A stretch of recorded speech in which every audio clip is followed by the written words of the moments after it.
let's turn our attention to last night's game. And I thought Bill Self made a really big coaching mistake by leaving his big man in there and allowing Oklahoma to just give up fouls and exchange a missed free throw for trying to make a 2 or 3 at the other end. Your thought on that philosophy there?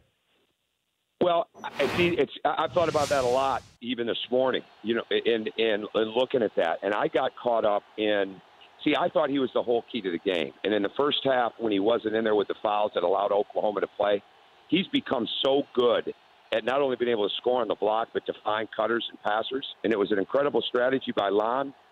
So in retrospect, probably should have got him out maybe 2 possessions earlier. But the thing that concerned me more was that they were going to the foul line, and he had 2 offensive rebounders on the foul line, and none of those guys ever made an attempt to rebound the missed free throw. Yep.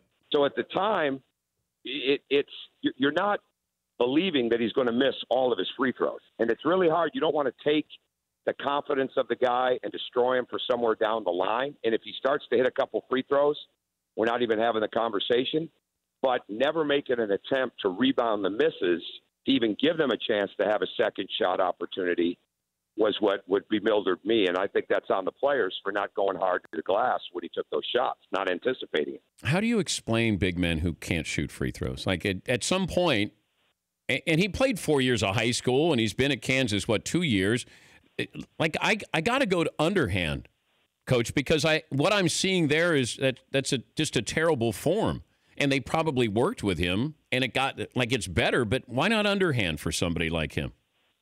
Well, I don't know. I think that becomes, you got to have a ton of, it's easy for the Berries because they've grown up in it, but you've got to have a ton of self-confidence to attempt a shot like that in a game with a crowd of people. And I think it's a lot easier to look at it and think it'd be a good strategy and a lot harder to employ. But I've always tried to do, you're right, he's got to change his form. He turns his hand. Yes. And he really doesn't give him a chance to make the shot. But every time that, we've tried to work on different techniques with balance, with breathing, certainly the follow-through. But we used to spend more time when we had guys that were struggling at the line talking about being in position to rebound the ball. Okay, not saying, hey, we know he's going to miss. Let him focus on his shot that gets them thinking about rebounding the miss. And we actually beat Louisville one time when I was at Marquette because our guys were so ingrained. We had a free throw shooter up that was struggling shooting the ball. And because he came off the front of the rim, we had a certain technique that we were using. We called it a quick foot. We wanted to come with the inside foot. There's a lot of different ways to coach free throw rebounding, but we just came straight in and we ended up getting a tip. That ended up helped us win the game. So I always go to the counter point of that. Work with the guy individually, try to give him confidence, focus on his breathing, focus on his follow-through, but get your guys thinking we're going to be on a frenzy to rebound the ball when it goes up. Do you believe that big men have a disadvantage when it comes to shooting free throws? No, not at all.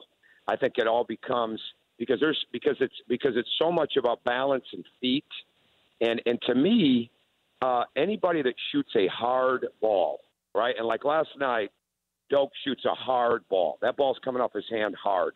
When you shoot a hard ball, it doesn't matter if you're a guard or a big man, you're going to have a hard time making shots. When you can get the ball up, get arc on it, have kind of a softer touch, and you have good feet and you've got balance, you can be a good shooter. It's certainly not affected the Dirk Nowitzkis of the world and people like that because the ball always looks like it's going in, and when it misses, it doesn't miss long.